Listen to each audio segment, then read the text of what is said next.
Rajiv and I'm doing an interview and acoustic session for Swash TV.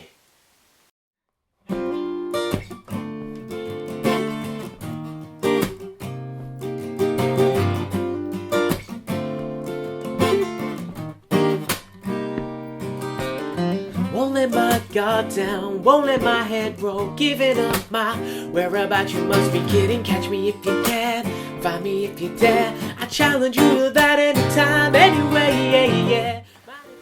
So I got started in music through school, and then I kind of followed it through to university, did a degree in multimedia design, and learned all the backstage stuff, behind the scenes kind of bits to get me to where I am now. So sort of through doing that, I kind of got into songwriting and met the people that I have worked with and am working with now. Did a lot of networking and still am. Production's done by Vybrant Music, David Brant. He's been in the industry for years, and he's putting me through some kind of artist development. So the favourite places that we've gigged at so far, we've done quite a lot of gigs, but I think I'd have to say the Jazz Cafe. That was great, that was awesome. That was one of the first ones and one of the earlier ones, but the vibe, the atmosphere there was awesome. And I've been at the Roof Gardens, Kensington Roof Gardens twice, so hopefully they'll invite me back again. But that's just awesome. Again, it was an acoustic setup there. First time round was just Andrew and myself, Andrew playing guitar, me singing, and then the second time round, as I mentioned before, was with the acoustic band, and that was just an awesome atmosphere. It was packed out, and just the atmosphere, the energy there was awesome. Coming through, so catch me if you can, if you can, if you can. I'm about to flip, do my trick, give you the slip, and yeah, yeah, yeah, yeah, yeah.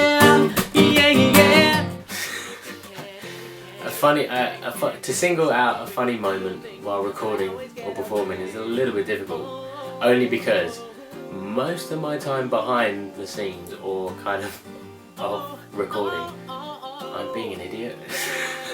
So I'm always jumping around, and David encourages that. So he kind of ribs me and pokes me and everything to kind of get that stupidness out of me. So when I slip up, maybe just like get the wrong words. I often mess up my words on the first couple of takes. So if you hear any weird, interesting interpretations of my songs, that's probably just me being normal and slipping up. I've seen a lot of people, as I mentioned, but I was really into sort of 90s R&B, so I've seen people like 112, I've seen Boyz II Men, and they were fantastic. Music Soul Child, he's another one that was absolutely awesome. But you know, I've seen people like Neo, Usher holds a big place in my career, so I've seen him several times. I was there on the 8701 album when he toured that, but I've seen his newer stuff as well. But to pick a favourite's a hard one, but up there would be people like Boyz II Men, 112, Usher. They're all some of my favourite ones.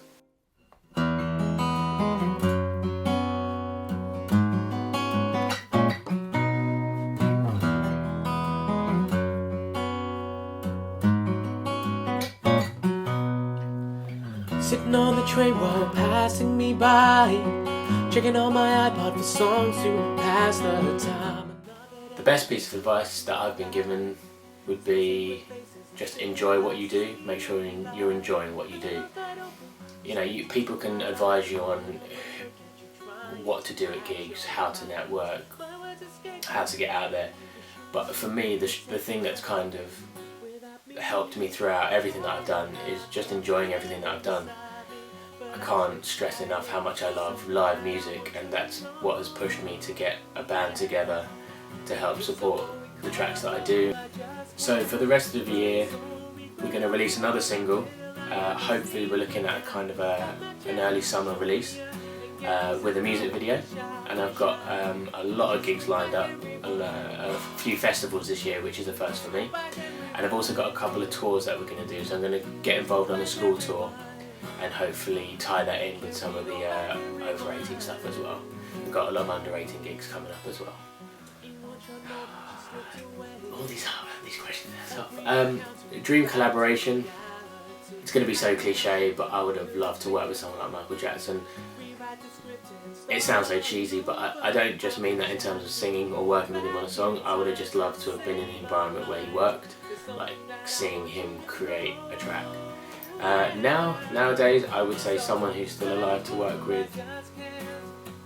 I've always really been inspired by someone like Music Soul Child. I think Tank is a new one as well. He's an American R&B artist who I know he's been behind the scenes for quite some time, but he, with kind of R&B kind of making more of a comeback now that the dance stuff is kind of moving aside. I think someone like Tank would be awesome to work with. Him and Neo. Neo's been a great pop writer and he's written some great songs for all sort of huge artists and has written some great songs himself. So, Neo's another one I would love to work with too.